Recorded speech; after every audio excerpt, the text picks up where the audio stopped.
Hello, everyone. Welcome to Mental Iron. I'm Lesley Timbol, and I'm here today to talk about bodybuilding and relationships.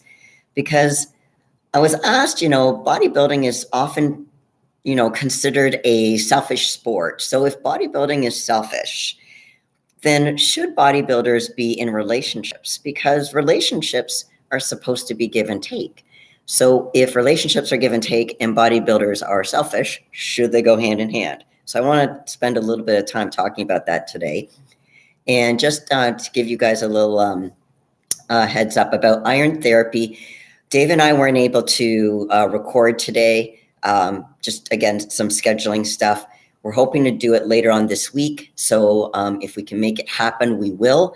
But in the meantime, you get me for today, and I'm here to answer any questions. So I am going to be talking about bodybuilding and relationships. But if you guys have questions, whether it's about this topic or another topic, I want you to feel free to put it in the comments in the chat box so I can address them, live. And if you're watching this after the fact, still post your questions, and I do respond to the comments below. If you want to send me a DM directly instead of putting it in the chat box, just send me a message on my Instagram, which is LesleyT_mental_iron. Okay, so let me get right back to it. So bodybuilders and relationships. Now, when I say relationships, I want to talk about different types of relationships. We're talking about, let's say, the parental relationship, because there's a lot of bodybuilders that have contacted me and said, hey, Lesley, I want to try bodybuilding. I've never done it before, but my family has no idea. Now, this can be parents. This can be your significant other. So, and it's just saying, well, how do I bridge this subject to my family? They're not really people who go to the gym at all. They don't understand. And how do I even have this conversation with them? So, is it possible for bodybuilders to have families? Of course it is. So let's talk about first from the parent and, let's say, sibling route. Now, a lot of times people, when they don't understand something, they fear it, or what they do is they'll catastrophize it. So what do I mean by that? What they'll do is they'll try to talk you out of it. So they'll be saying, well, are you sure you really want to do that? And it may not be in the beginning. It may not be until you start doing what bodybuilders do, such as eating every 2 or 3 hours, going to the gym on a regular basis, and likely you'll be doing some form of cardio. So because of that time piece and the strictness with the diet, that's when it impacts them, because it impacts as far as you may not have time to spend time with now this could be your parents, it could be your siblings, it could be let's say with your significant other, if we want to look at family in that respect. When it impacts them, that's when they're going to be concerned. Let's say there is, what's coming up? Thanksgiving's coming up in the US. So if you're in prep, let's say for the Olympia, chances are you're not going to be celebrating Thanksgiving. Now, if you're one of those bodybuilders, and you might be, that are able to have a refeed or a cheat meal, you can designate it on that day. But for most people, and I'm going to be one of those, I will not be partaking in any Thanksgiving festivities because of the eating that's involved. I want to stay on track on my meal plan, and I don't want to be around any temptations. Now, could people bring their food in Tupperware containers all measured out to the celebrations? Of course. Some people have great self-control that they can be around other food and just eat their food, and they're perfectly fine with that. And if you can do that, hats off to you. I'm not one of those, and I know that about myself, so I just rather not go around the temptation. But going back to the impact, let's say the family might be saying, let's say in my case, hey, Lesley, why don't you join us? Just one meal. It's not going to hurt. It's turkey. Turkey's supposed to be healthy for you, isn't it? You can have turkey. Well, for me, if I have turkey, I'm going to have mashed potatoes and gravy, okay? And that's definitely off the list. And the thing is that when I have turkey, I like the dark meat, which is higher calorie, which is definitely not on my meal plan. But when we're talking about people who are in our lives, like family members, and they may not understand because they'll say, how about have just one piece of this, or just have one meal of this, or you've been, you look like you could use more food because you've lost so much weight. Well, I'm getting ready for a show. So that's kind of the idea of it, is I'm trying to get ready for a show. So like bodybuilders, you're going to hear comments from family, and they mean well because they're concerned about you and they want to have fun. Remember, before you start bodybuilding, all your family knows about you are your routines that you've had up to that point. So if you've been able to enjoy family get-togethers, then it's going to seem odd that all of a sudden you can't join them on certain occasions. That's one example. And it might be, let's say, family vacations. It may not necessarily be a holiday. Or it could be, let's say, a birthday. So you don't celebrate someone's birthday, or you don't partake in having a piece of cake. Something like that. And then again, you'll get just one piece. One piece won't kill you. I've had people tell me, I won't tell your coach. Well, that's fine. You won't tell your coach, but I'll tell my coach, because I'm one of those people who I'm actually honest with my coach. So if I tell him, I have no problem telling him. And then, I get, I have to reset as far as, why I went off plan and how do I stay on plan and not get tempted again.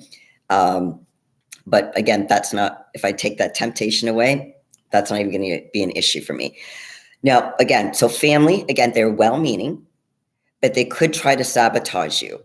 So when I say sabotage, what I mean is let's say they know that you might have certain weaknesses towards certain foods, even if, let's say, you don't partake in certain family gatherings.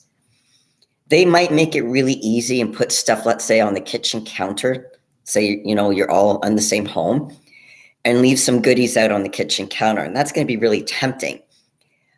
They might actually redirect your attention to what's on the counter, which makes it even more tempting. And keep in mind, sometimes it's they don't want you to miss out. And I'm not saying, you can't have fun and eat too, but there's a time and a place. If you're getting ready for a show, that's not the time. After the show, by all means, go celebrate, and, assuming you don't have a show shortly after that, there's a certain way of planning on how to get back on track without totally losing all of your, here's the thing, you don't want to gain all the weight back quickly, and it's not good for your system. There's different approaches like reverse dieting and other kinds of approaches. Plan what you're going to eat after the show. Enjoy it, but the week after, definitely the second week after, it's important to know what you're going to eat and how much you're going to eat, and stick on plan. Doesn't mean you can't have a cheat meal, but that's where, when I was saying, can bodybuilders, knowing that they're selfish, because we have, as bodybuilders, what we're doing is selfish, is because we're really focusing on trying to get the best results for our bodies to be able to present that on stage from a muscle and a conditioning standpoint. So we can't do anything about our structure. We're born with a certain structure, but we can certainly add lean muscle mass, and we can absolutely work on our conditioning. So in order to do that requires certain sacrifices, and it's a lot of hard work. Now, when our family members see us suffering, or they see us dragging our asses because we're really tired, like for me, the closer and you might see this a little bit later. Right now, I have still color in my face, even though I have no makeup on, but I will look gray in about 2 weeks. So I will look gray. I call it the Skeletor face. I may not do a question and answer because I don't want to scare you guys away at that point, because the show's coming up. It's 3 weeks tomorrow. I step on stage. So right now, my energy has gone down, but it's still okay. It's still definitely very manageable. So, and that's where, again, from a family standpoint, they might feel bad for you or say, why are you suffering? And almost make you second guess why you're doing what you're doing. Body transformation. Okay, what's your first food you're going to eat after the show? Hey, Lee. And I think you messaged me, Lee, but I haven't had a chance to catch up on all my Instagram messages. So I promise after this, I will catch up on my Instagram messages and get back to you, okay? My first food that I'm going to have after the show. That's a good thing. That's a good question. It'll either be something with chocolate in it. It might be a cookie, but I really like banana bread too. So it's kind of like, I'm not exactly sure what I'm going to do just yet. But as I get closer to the show, I will definitely be planning what I'm eating. But I'm sure I'll have some type of chocolate in there somewhere. Have you ever been to the Las Vegas Lounge? No, I haven't. Here's the thing. I am the traditional bodybuilder. I don't know what's the word? Not nerd. What's the word? But I kind of like, I'm Canadian. I'm in Las Vegas. And I've been to the gym, to the grocery store, in my condo. That's it. I haven't been to a single place outside of that. Oh, sorry, the gas station. So the gas station I did go to. So other than that, I haven't been anywhere. But I plan to actually have a look around Vegas and try out a show, try out some restaurants after the Olympia, of course. But the lounge, tell me what the lounge is about. Is it fun? Do they have healthy food? Is it garbage food? Because I like garbage food too, but it has to be a time and a place for it. So tell me about the lounge. So Lee, yeah, chocolate, yes. Because here's the thing, I already bought some chocolate. Now I'm one of those that I do have control where I won't open it. So I know as long as the it's not opened, I'm good. So I have like a little cupboard in my kitchen with bags of like different types of chocolate, but they will not be open. They will definitely not be open. Now, after the show, I'm going to be like the Hoover vacuum. Maybe what's even stronger than a Hoover? I don't know. I'm going to be sucking back that chocolate because it's kind of like, ooh. But water, definitely water. A lot of times, we get really dehydrated. So the first thing we want to actually have is water before anything. But a cup of 1% milk and some chocolate would be really good. But banana bread would be good. And something, I think like an apple turnover or something like that would be really cool too. I like baked apple stuff, so that would be good. All right, but I can talk about food all day. Ancient one, welcome. Okay, the lounge is a big Lenny hangout. Is it? I don't know. What's your best muscle group? What's my best? Okay, so I've been told I have a good back, but like any bodybuilder, you can never have a back too big. So that's probably my best body part, but is it something I could definitely work on? And definitely, yeah. Now I'm getting hungry. Yes, I could eat, I'm at that point where I have my meal and I'm hungry and I could still eat more. So, that's natural and that's to be expected. And you guys understand that. But when it comes to family, they don't always understand. So, for people who are in the bodybuilding industry or who are, let's say, people who are new to bodybuilding, who want to get into it, when they ask me, what do I do when my family doesn't get it? Because sometimes it's hard to get it if you're not in the industry. You don't have to necessarily compete to get it. But I think it would be helpful to be around supportive people, such as at the gym. A lot of time, I'm at the Dragon Slayer. There's so many cool people at the Dragon Slayer. I love the vibe there. It's a smaller gym, but it's such a great culture. I love it there. I just love it there.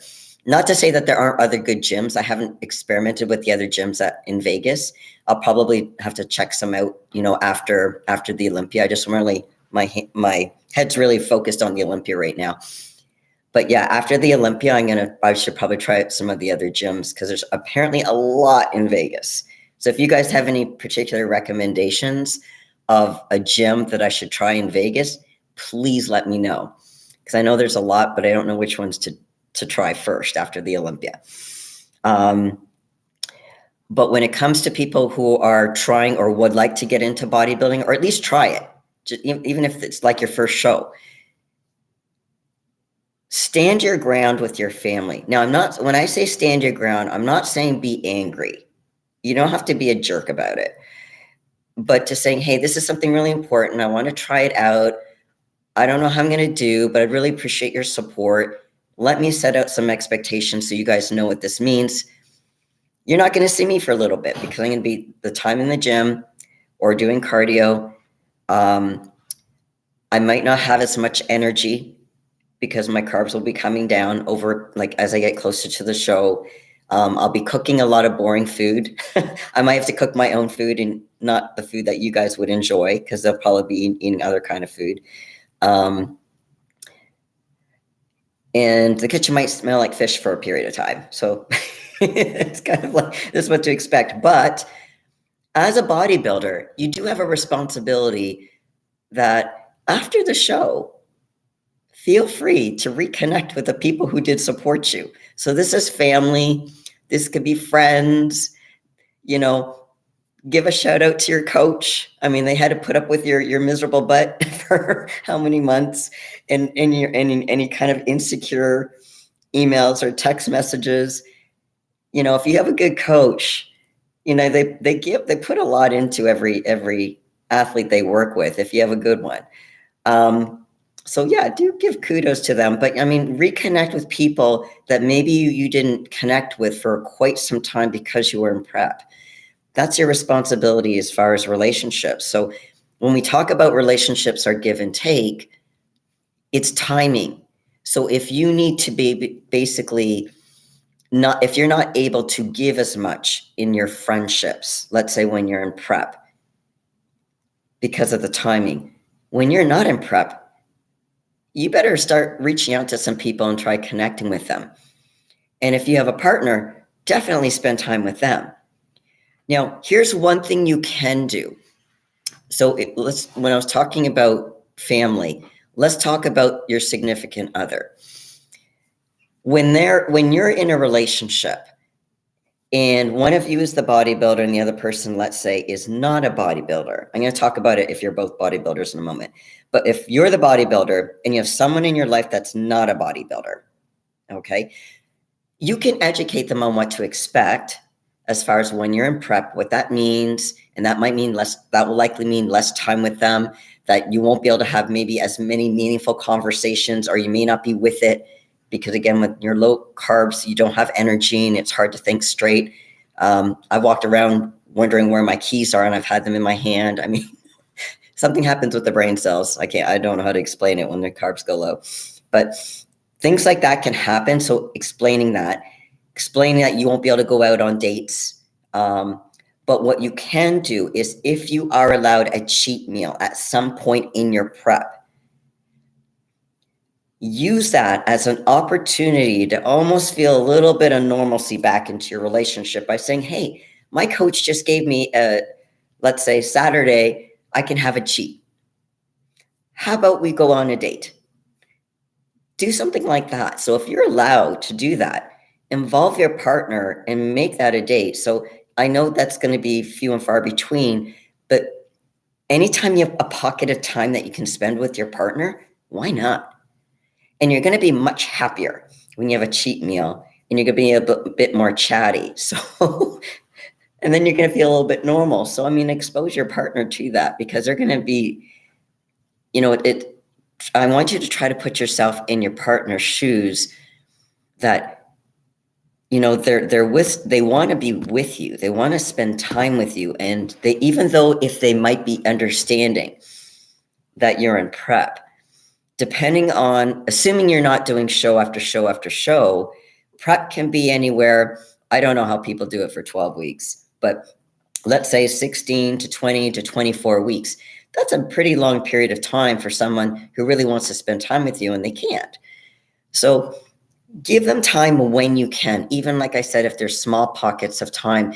And if you can't, once in a while, it would be really nice for you to be able to acknowledge, to say, hey, babe, you know I've been super quiet. I've been really exhausted, but I appreciate you just being around, and, whatever support.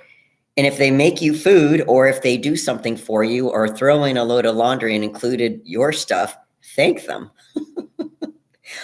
Or if they cleaned up the condo, thank them. It doesn't hurt. It's just a few words, and it can mean a lot. So communication is really important. if you're going to have a relationship with a bodybuilder, even if you're a bodybuilder yourself. So let's talk about two bodybuilders dating. Can it happen?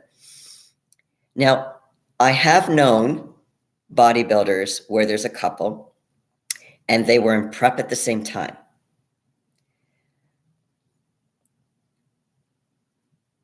I'm hesitating because I'm trying to think of the best way to say this. It can work out, but be prepared that when you've got two hungry people, some disagreements could happen that normally don't happen.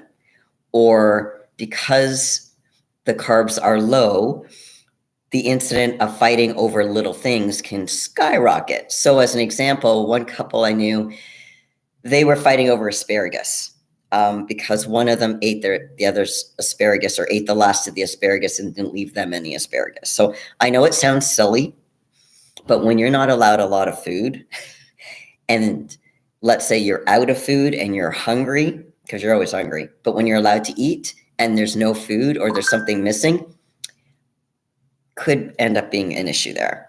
So I would say try to be aware of, and also try not to take things personally. So if your partner does bite your head off, and I'm not saying that's a good thing, but if they do, try to see through it to saying that they're going through a moment, they just need space. Give them space and come back to it another time. Now, can it work? Yes, but a lot of the key of whether it can work or not comes down to communication, especially before the prep starts. So there's no surprises, and you lay everything out on the line, and you do check-ins to say, hey, it's been a week. I would say even every week, once a week, just a quick, not a bitch session, a check-in to say, hey, how do you think we did the past week? Is there anything that you wanted me to change or work on? This should not be more than maybe 7-minute conversation, just a check-in. So you're keeping to let your partner know that you still care about the relationship. That's important too. Now, if you guys, again, have other questions, please feel free to post them. No, it doesn't have to be regarding relationships. So I have a question here. Okay, so how do you build hamstrings and glutes? Okay, so for me, that is definitely something. Actually, I was working on my hamstrings and glutes today, as well as back. My lovely coach gives me a day where I do full-blown back day, as well as hamstrings and glutes. So I could really use a nap after this. But hamstrings, I do. So hamstrings, find something. Okay, everyone's going to say there's certain exercises that really work their hamstrings and glutes better. And this can be said for any body part. What exercise do you feel it? Because you may have heard the expression mind-muscle connection, and it's not just a saying. It really does exist. There are certain exercises, assuming that you're executing them properly, that some exercises you will feel more than others. So I would say really target the exercises that work great for you. So for me, as an example for today, when I did my hamstrings, I do seated hamstring, as an example, I did seated hamstring curls.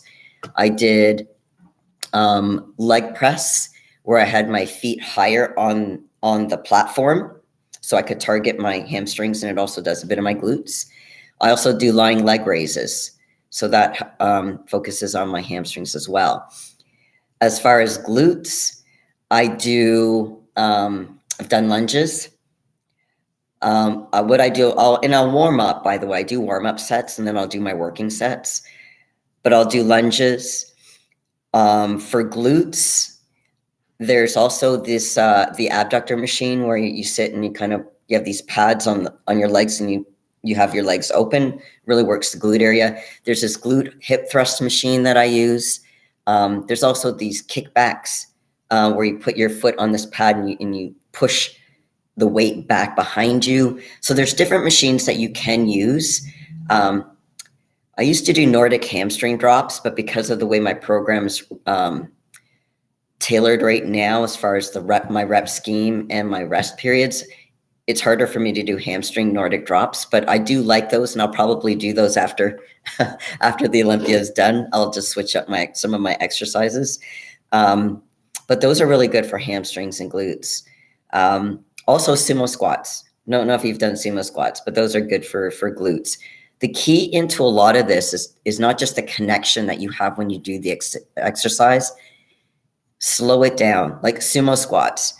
Do almost like a 3-second negative when you go down and when you're holding. Like for me, I hold, whether it be, it might be a kettlebell, it might be a dumbbell, but I'm holding it between my hands as I squat down. But when you squat, it's like, if I go US, 1 Mississippi, 2 Mississippi, 3 Mississippi, hold it for a second, and then I go up, repeat it. This really activates the glutes. If you go too fast, you're using momentum, and then you're not recruiting your muscle. So be aware, and even if you don't do 3 seconds, at least 2-second negative. It's really important to be aware that when you want to build any muscle, this isn't just hamstrings or glutes, to really feel it, be careful that you're not using momentum to try to get through the weight if it's too heavy. If you can't slow it down, it means it's too heavy. It's better that you do slower periods and even rest pauses. You have to drop the weight quite a bit. But then again, it's not the weight that I want you guys to get focused on. It's recruiting the muscle under tension. You want it that time under tension. So it almost doesn't matter what weight you do, as long as you're really recruiting your muscle. I don't know if I hope that answered your question, but if you guys have further questions, just like I said, put it in the comments in the chat, and I'm happy to address them. Is there anything else, guys? If not, I'll go back to my little, okay, who is it? How do I find a beautiful female bodybuilder to marry me? Well, how about you go to, I don't know if you've ever, what about your gym? Do you know the females at your gym, as far as, because let's just say female bodybuilders, what do? They have to eat. So unless you get them where they grocery shop, or you go to the gym, that's how you can meet them, is you meet them at the gym. Now, please, if you're going to talk to a female at the gym, do not do it when she's actually training. Wait until, she's either, there's a obvious rest, or she's doing, let's say, steady state cardio, but keep it short, because a lot of times, like a lot of us, we only have a certain period of time. So we're trying to get the workout done. So we don't want to take too much time chatting. It's not necessarily meant to be antisocial. It's just that from a time perspective, let's say people have a certain period of time during the day that they need to get their workout done, and then they need to go to work, or they, or they have other commitments. So just being cognizant of that, but, feeling free to talk to people, at the gym might be your safest bet. Have you gotten adjusted to the time difference yet? Yes, Lee, I have. I'm used to the time difference, because normally, okay, so right now it is 5:30. So normally where I would be, it would be 8:30. See, what's nice for me is because I tend to stay up late, because I try to get a lot of stuff done. This actually worked out really well for me, but I am caught up on the time difference. It's going to be hard for me to go back. It won't be till the end of April I go back, but it'll be hard to shift back to going 3 hours ahead of schedule. I like being 3 hours. I like it being 3 hours behind Eastern Standard Time right now. Yeah. So, okay. So let's see. Did I talk about? Okay. So relationships.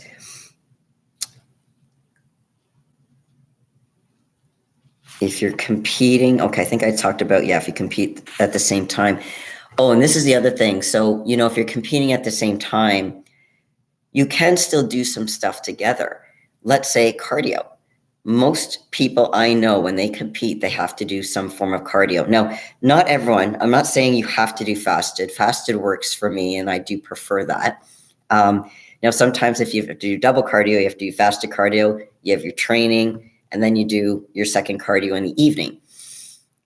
One of those, whether it be fasted or maybe in the evening, you might be able to do with your partner, whether they're in prep or not. Now, they might want to do it because they just want to show you support, whether they do it for part of the time that you're doing cardio or all the time. This doesn't mean you're going to be having a conversation. It's just nice having the support that you're not necessarily alone, that their presence can just be supportive. This doesn't mean if you want to chat, obviously you can go ahead and chat. For a lot of people, like for myself included, when I'm doing cardio to help me get through the time, I usually have my earbuds in and I'm listening to a bodybuilding podcast. There's so many podcasts I can't keep up with. There's a lot of good ones out there. And if for some reason I am caught up, I always have a music list. So, I'm always listening to something. So it's never, I'm just doing nothing and just doing my cardio. So I find that helps to get through the cardio. But from a relationship standpoint, you can show support to your partner by doing cardio. Like I said, if you do have, a cheat meal, then you can, if your partner has that same cheat meal, you can make that your date. You can also plan after the show, if you guys are doing shows around the same time, to say, how are you guys going to celebrate? Now, I know some couples, they actually plan a trip together or they plan a weekend away together. But, even if it's that evening after the show, as far as planning a restaurant, maybe booking a dinner reservation and enjoying it, getting back to being a couple, because you're not going to be in prep forever. It kind of feels like that sometimes, but you're not going to be in prep forever. And being able to say, how can I, when I go back to the regular living and being off season, how can I reconnect with people, including my partner? So I think that's really important. And to have conversations like that, to let them know that you're still thinking about that too. Because that means that that you're not just all about the show, that you recognize there's going to be life after the show. And there's life after the show, guys. Let's see. What are your favorite bands? Okay. Bands. Oh, geez. What was my first band? I was really big into Depeche Mode.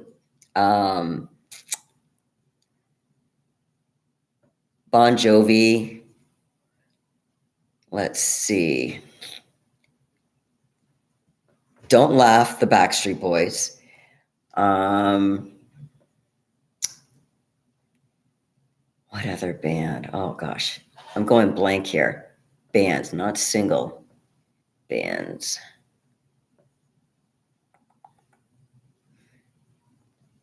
I'm rusty. I'm really rusty. I have to admit, because I don't listen to music as much as I used to, because I'm watching more bodybuilding podcasts than anything. What are your favorite bands? Let me know. Maybe it'll spark my memory. Hey, Dave, how are you doing? So, Dave, how does it feel? You're off. You're finished that job from hell. How do you feel? Give me an update. AC/DC. All right. Yeah, that's good. Do you remember Poison? And Scorpion? Let's see. No, Pat Benatar. That wasn't a group. That's just a single. And Don't Laugh. I used to listen to the Go-Go's. Belinda Carlisle. Let's see. Smiths. What else? Help me out, guys. What are some of your favorite bands? Oh, Def Leppard. Hello. I think that was my first album. Actually, yeah, I think that was do you remember records, guys? I used to have records. And I think my first record I ever bought was Pyromania. Def Leppard. So, yeah, Pyromania. I remember that. Yeah, that's true. Okay, so let's see. AC/DC is good, though, too. I've never been busier, feeling better, but still having PTSD from that place. Okay, Dave, I understand. Now, I hope the busier part is it's a good busy versus a chaotic busy where you were at before. Understand about the PTSD, because given what you told me about your previous job, I can understand that. If we need to talk, let me know. Were you born in the 80s? Oh my gosh, dude. I was born in the 60s. I'm a bit of an old geezer. So, oh, Foreigner, Ancient One. Yeah, I remember Foreigner. Really good. Good taste in music. Thank you. I want to know your taste in music. I want you guys to tell me what you guys like in music. Pyromania concert sure was huge in the mid 80s. That's true. Yeah, it was in the 80s. I did listen to a lot of the music in the 80s. I was born in the 60s, but yeah, the 80s was good. You're welcome, Dave. Pantera. Why do I not know Pantera? Pantera. I'm gonna have to Google them. What song do they sing? Is there a song that they sing I might know?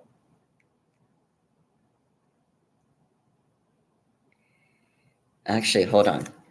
You know what? When I go to my music list,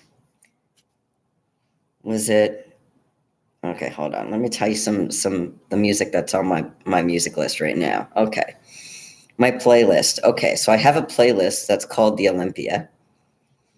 Oh, Godsmack. Yeah, Godsmack. There's a band called In This Moment. I love her. She's amazing.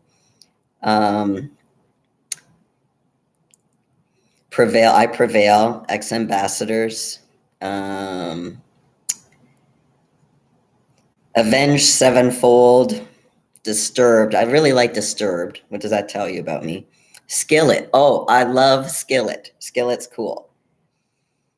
3 Days Grace, Evanescence, Smash Into Pieces, Five Finger Death Punch. Hello, I love them. Let's see.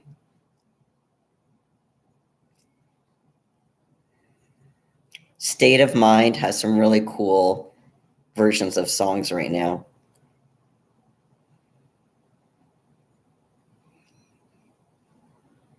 Van Halen, of course. I have Marilyn Manson's Sweet Dreams on here.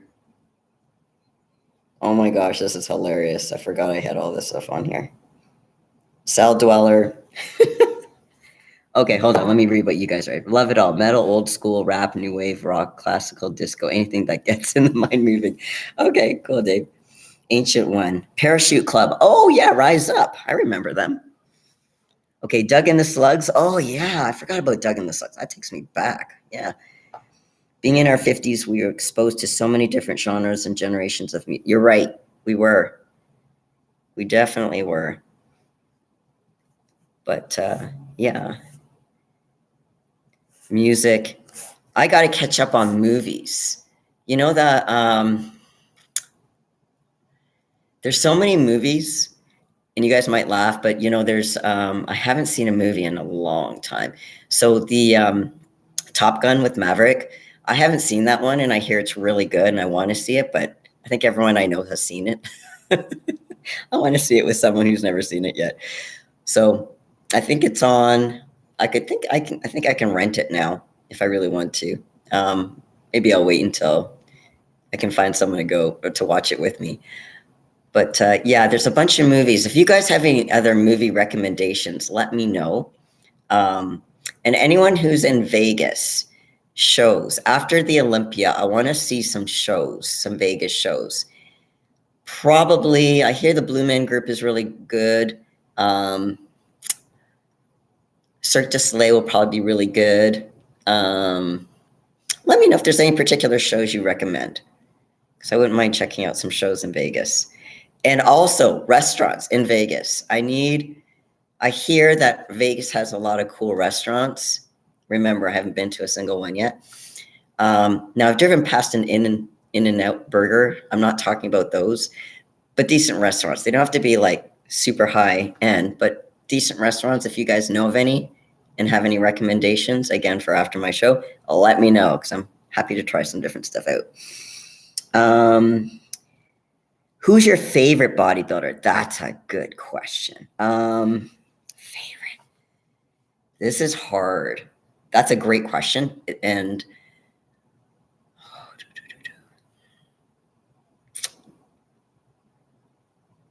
I have a lot of favorites. This is the thing. It's hard for me to choose just one. From a female perspective, one of the females, I compete in women's physique. And one of the women who inspired me to go into women's physique was Dana Lynn Bailey. I think she's amazing. Now, if she tried to compete today, she wouldn't be competitive, but I loved her physique. And she still kicks ass. She's still strong. I love her. She's awesome. Juliana Malakarn was also a really good women's physique. And this is nothing against the current women's physique competitors. Male bodybuilders. I know a lot of people will say Ronnie, and I'm not saying Ronnie's not impressive. He is, but I wouldn't say he was my favorite. And again, I'm not saying he's not impressive. He is. That's a tough one, man. If we're talking about, do you mean like the current bodybuilders that are competing at the Olympia right now, or ever? Let me know if you're talking about ever or just the ones that are competing right now at the Olympia. Even that would be tough. Like even saying who my favorite one is right now, who's even competing, is hard. I have favorites. I have different favorites for sure. And again, it's not just the open guys. Like I think, well, obviously Flex Lewis has retired. He's amazing. Obviously Jay Cutler, they're both great ambassadors of the sport. Jay Cutler and Flex Lewis, they're both amazing ambassadors of the sport. I have such respect for them. Who are yours? Who are yours? I want to know yours.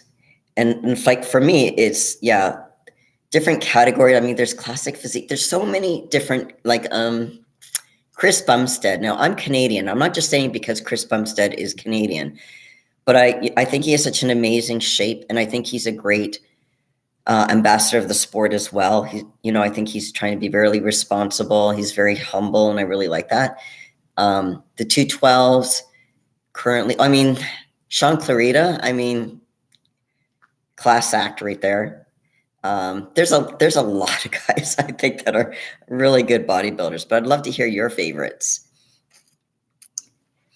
Okay, I think women are open to new bands where guys hold on to the good old days music. Yeah, I don't know. I like the old stuff too. So I don't know, Lee. I think it might just depend on the person, but I can see where you can come across that guys can hold on to the older stuff, because the older stuff is kind of sometimes better than the newer stuff. Lee Haney, yes. I can understand, Lee, why you like Lee Haney. I can see. Great shape. Dorian, yes, of course. You can't let, Dorian, the shadow, if social media was around when Dorian was around, I don't know if Dorian would necessarily post, because I think he liked that mystery, and, he was just very focused. He didn't care what other people thought. He just wanted to focus on his craft, which was trying to build his body the best way he could. And, barring injuries, I think he did an amazing job. And look at him now. I mean, he's still, very much into health and fitness, and he does more of the, he still has muscle on him, but he's not nowhere near like he was before, because he's being a lot more healthy about it. How did you get into bodybuilding? Okay, this is good question. When I was in a gym, I've been working out for decades, but as far as going into bodybuilding, I started competing 9 years ago. And the reason why I started in the first place, I had no intention of competing ever. There was a contest at my gym, at my local gym. It was, I don't know if it was a 60-day or a 90-day transformation contest. So I hired a coach. They helped me with my training program, my eating, and I ended up winning. And then it was close to Christmas. I ended up almost gaining all the weight back. So they had another transformation challenge. So I participated in that, and I won that one. And then I was like, okay, how do I, stay motivated? And it was suggested by some people at my gym to, why not just try a show? So this was going to be a bucket list. So what I mean by a bucket list is you do this once and that's it. So I had no idea what I was doing. So I asked, well, who do you recommend as a coach? Because I don't know what I'm doing. I'd have to have someone who really knew more about competing than I did, who could guide me. So I got a recommendation, hired that coach. The coach suggested I do like a practice show. And then the real show was like, I don't know, 2 or 3 weeks later. So I thought, okay, that makes sense. So I did the practice show, got second place. I expected last, so I was thrilled. And then when I did the real show, I got second place again, deservedly so. The person who beat me definitely hands down deserved to beat me. But I was like, I was so close. Maybe I could try it again. So thus began my journey of what I call second place-itis, which means I got second place a lot. So eventually I did win, but that was more in the I was doing, when I started off, I was natural. And at one point I decided, for me to try the amateur Olympia, or sorry, not the amateur Olympia, the amateur Arnold's. That's when I switched over to the dark side and haven't gone back since. So no longer am I natural. So anytime I said I was natural then, I was truly natural then. Not so natural now, not natural at all right now, but that was my choice. I'm also very selective on what gear I do, what gear I do not do, and as well as the dosages. I don't want to do big stuff. So I know it's going to limit me because I also don't have the best genetics, but I have a really good work ethic. So I'm going to see how far it goes and see what happens. And also age does affect people and their ability to recover from injury and their bone density and all that kind of lovely stuff. But no, I got into it because it ended up becoming a challenge I enjoyed. And I found out without directly, this was not my goal. I found out I indirectly impacted other people, and I had no idea until later. So after the show was done, or after prejudging was done, what I would do is I would often go into the audience and watch the other categories compete. And when I was sitting in the audience, and I would sit towards the back, I would get people who were in the audience that saw me and they said, wow, we really liked seeing you and blah, blah, blah. And they would say this. And then later on, I would say, hey, I saw you at this show. And because of you, I ended up competing. And I was like, oh, cool. And then I ended up finding out that one of the shows I did, I was competing against a girl who watched me, and she ended up competing against me. And that was so amazing because I inspired her. If it wasn't for me, she wouldn't have ever competed in her life. So I was like cheering her on, and I was giving her support backstage. And I was like saying, thank you so much for sharing that info, because she didn't have to share that. So I found out that I was impacting other people, even though that wasn't my main purpose. And I was like, hey, maybe I can inspire other people too, because I'm in the older age category. Because a lot of times people are like, oh, am I too old to start bodybuilding? Because a lot of times when people are bodybuilding, they start, let's say, in their 20s, sometimes even earlier than their 20s, and they'll be able to compete for a long period of time. I didn't start competing until I was 45. So it's, a lot of people at that juncture in their life are like, why should I start? It's too late? I'm too old. I'm like, if you really want to do it, and if you have your life set up that you can do that, give it a shot. Give it a shot. See what happens. Bodybuilding isn't for everyone. Even if you can set your life up to accommodate that time to be able to do it, because it is a big time investment, you may not be able to stick to the plan because it is strict. Not everyone can stick to a strict diet plan for that period of time, for that many months. The longer you do it, the easier it gets in the respect of what you expect and being able to get your body and keep it more or less in shape, even in the off season. You don't want to get sloppy in the off season. I did that in the beginning.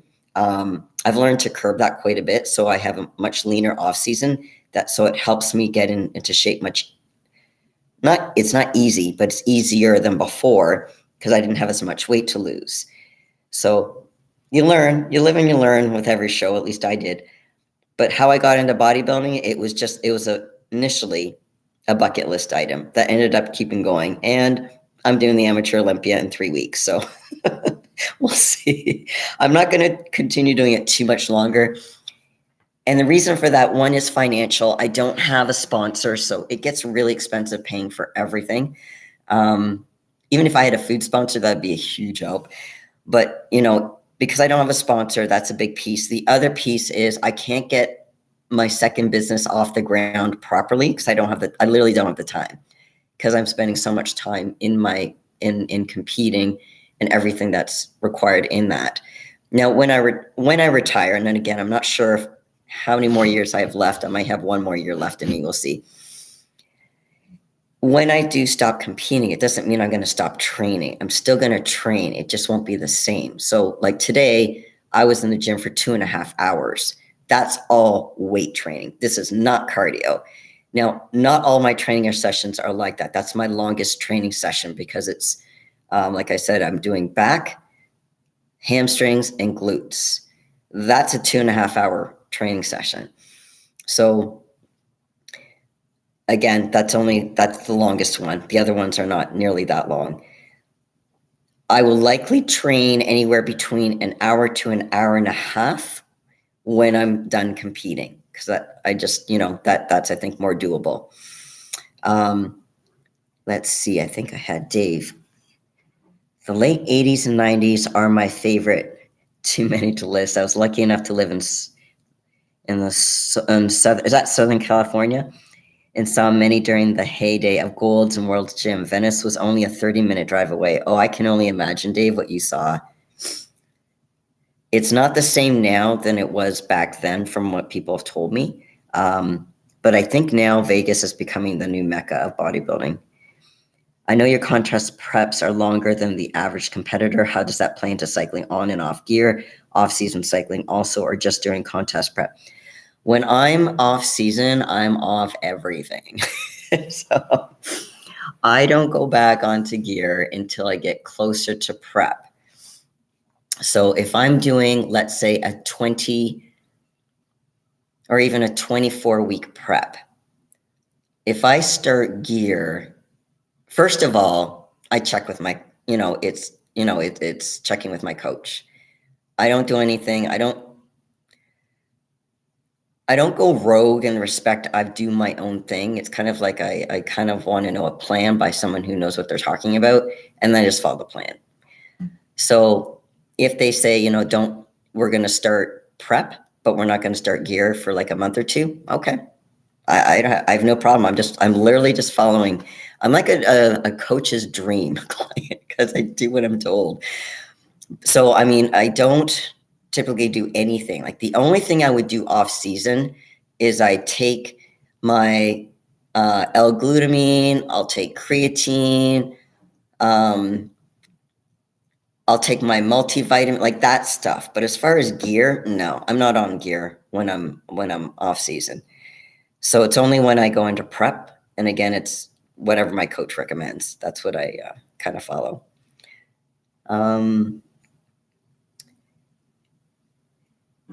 I know some people do bridging. I don't believe in bridging personally, for me. Because keep in mind, when you don't go off, now let me just start right now. I'm no expert when it comes to gear because I really don't do much of it.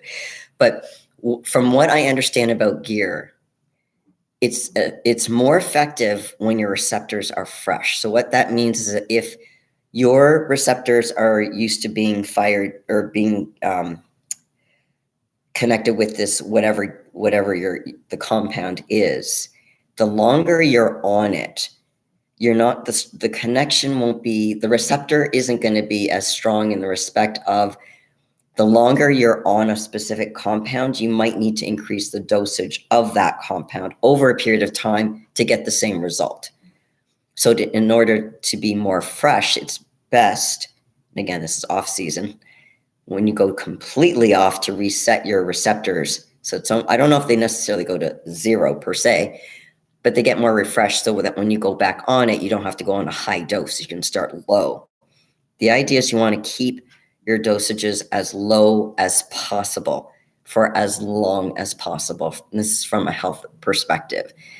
For people who think that the pros use a lot, Generally speaking, they don't. I'm not saying it's impossible. I'm sure there's some that do, but they're not going to be at the people who make it to the pro and get to that Olympia level quality of muscle and conditioning. It's not the gear. I'm not saying the gear can't help.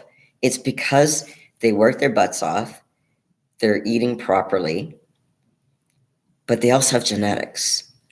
Because you can still you can train super hard. You can follow a very strict diet, and you may not be able to go on stage to have that certain look because you don't have the genetics. All the gear in the world isn't going to make you necessarily as good as they are because they have the genetics. So gear isn't the answer. It's a complement. It's not the answer. It's not the be all and the end all. And again, it comes with a lot of health risks. So some people have to accept that you may want to be a bodybuilder. It doesn't mean you can't be a bodybuilder, but you may not be able to compete at the level you wish because you simply don't have the genetics. I know for me, I don't have the genetics. Doesn't mean I'm not going to compete at the Olympia, but do I expect to compete at the pro level at the Olympia and be super, super competitive? No. But do I want to get my pro card? Sure. Can I do a pro show maybe somewhere else and do fairly well? I probably could. But the Olympia level is a different can of worms. Is that like an old expression? But it's a different ball game in the respect of that caliber is very special, and it requires, again, not just the hard work. It requires genetics. And keep in mind, when someone says they have good genetics, it can mean different things. Someone can be genetically gifted, which means that, let's say, they respond to gear much more quickly, so they only need a little bit to get a whole lot of result. That could be one example of how they're genetically gifted. Another could be they don't have to train as hard or as long, and they can get great results. Without throwing any bodybuilders under the bus, and I'm sure you guys know who I'm going to be talking about, but where they didn't need long preps and they would look amazing. Off season, you'd be like, I have no idea how this guy is ever going to be in shape for, let's say, the Olympia. But given, let's say, 12 weeks, boom, they look amazing, super conditioned. A lot of that's genetics, guys. Another is, when I say genetically gifted, it could be that, they can get super lean, or let's say they can build certain body parts. You can have someone that's genetically gifted in one area and not genetically gifted in another. So as an example, let's say you could get someone who can, let's say their back can grow, they can, with work, they can grow a fairly dense muscle back. Okay, cool. But maybe their calves suck. Okay. Doesn't mean they're not genetically gifted, but maybe they don't have genetically gifted calves. I'll tell you right now, Flex Lewis has a lot of genetic advantages. He still has big calves, guys. Even though he's downsized, his calves are still big. His forearms are still big. But he does have, he's a super nice guy. He's a big heart. But going back to the genetically gifted, when I say genetically gifted, you can be gifted in certain areas and not others. People who do well at the Olympia, obviously, the more genetically gifted they have in different areas, the better they'll do. So whether that's from muscle parts, and obviously the more muscle, the better as far as different gifted areas. Conditioning is a big piece. The separation of the muscle, the deepness of the cuts of the lines with the conditioning. There's structure, obviously, is a big piece. If they have that nice kind of V taper as an example, so shape is really important. So, I mean, that's a big piece of it. So it's not just, be careful of the gear piece. The gear isn't the answer. It's a component. Think of it's like an ingredient in the recipe, but it's certainly not a main ingredient. If you're using it as a main ingredient, you're looking at it the wrong way. Let's see. Does being on gear affect your mood at all? Okay. For me, no. And the reason why I say no is because there's stuff that I will not do. One of them is tren.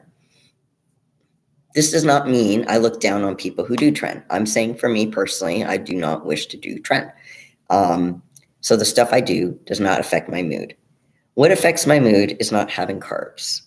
So it's not here. When I don't have carbs, what happens is I do dumb things. Like I said, I'll walk around with my keys, not knowing where my keys are. I will actually, and I've mentioned this in before in another podcast, but the closer I get to the show, the more bruises I will get, because I will actually end up walking into machines at the gym because I'm so tired. So it's not the respect I get cranky. I get kind of like spacey as far as not being able to concentrate, because again, that's the lower carbs. Now everything goes back to normal once I get carbs in my system. So I don't want you guys thinking this is a permanent condition. I've gone through this before, so I know it's normal, and I know what to expect. And I'm also careful, and I have to time and I'm selective on when I drive a car, because if I'm not feeling up to it and I know I have to drive, I'm not going to take the risk if I can't drive properly. So, and again, that's much closer to show. That's not yet. I'm 3 weeks out right now. That's more in a week or two. I might be like that. So we'll see. And then I don't know. I'm working with a different coach for this prep, so we'll see. I don't know what the carb up will be like. I have no idea what peak week will be like. My guess is it's going to be pretty similar. I believe that peak week should be very similar to the foods I'm eating anyway. I don't believe in doing anything new per se. I understand if there's a bit of difference with the water intake, that it goes down or up. I understand that. I always have a lot of, I use that pink Himalayan sea salt on all my food. That usually doesn't change at all. I don't introduce new foods. Like when, I know sometimes people backstage, they will eat stuff that they don't normally eat in carbing up. So as an example, I don't know if you know, like you can get these little Snickers bars, or like Halloween, smaller size, like bite size. Well, they're not, maybe it's 2 bites. Well, actually I could get probably 1 bite in them, but they're about this big. They're like Snicker bars. So they'll have these little chocolate bars. I won't do something like that. I mean, if my coach tells me to, I would, but I wouldn't expect them to do that. If anything, I might carb up on, let's say, rice cakes and maybe peanut butter and jam or whatever. Again, it's whatever my coach tells me, that's what I do. But as far as to answer, so I don't know if that answered your question. Does being on gear affect my mood? Not my mood, because of what I take. Like I said, the only thing that affects me is, and again, it's just lack of carbs, and it's more lack of energy. I wouldn't say it's necessarily changes my mood. I may not be happy. I'm not angry. I'm not sad. I'm just tired. So I don't know if that answers your question. But I am going to have to wrap this up because I do have a client call that I have to go on. So I want to thank you guys for joining me.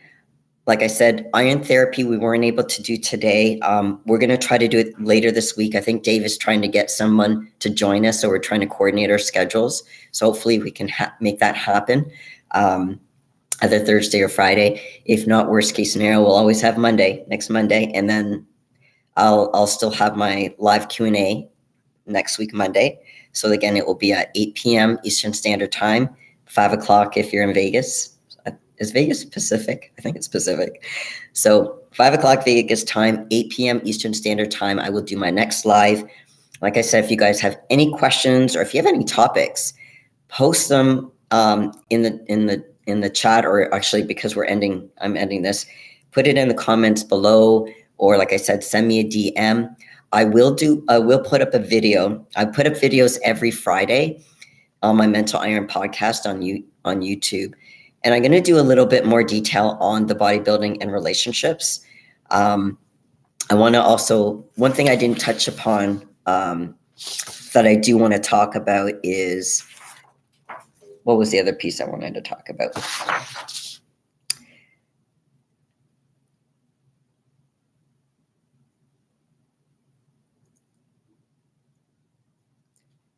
something about, okay, sorry guys. I have to eat. This is why I have to eat. That's why my brain's going a little dead right now. So I will talk a little bit more. I'm going to talk a little bit more detail as far as bodybuilding and relationships. So I'll release that video on Friday morning. And I do a new video every week. So, but if you have ideas for topics that I can cover for next week, Monday, to do it on the live that you want me to answer on the live or in a video, just put, like I said, post them in the comments below. Once I close this this chat, you guys can put your messages down there. I welcome your feedback. I welcome any suggestions you have. And again, I really appreciate your support, because the more people who can get access to this and I can answer their questions, the better. So thanks again for joining me, guys. And thank you, Dave. Yes, thank you for joining me, all of you.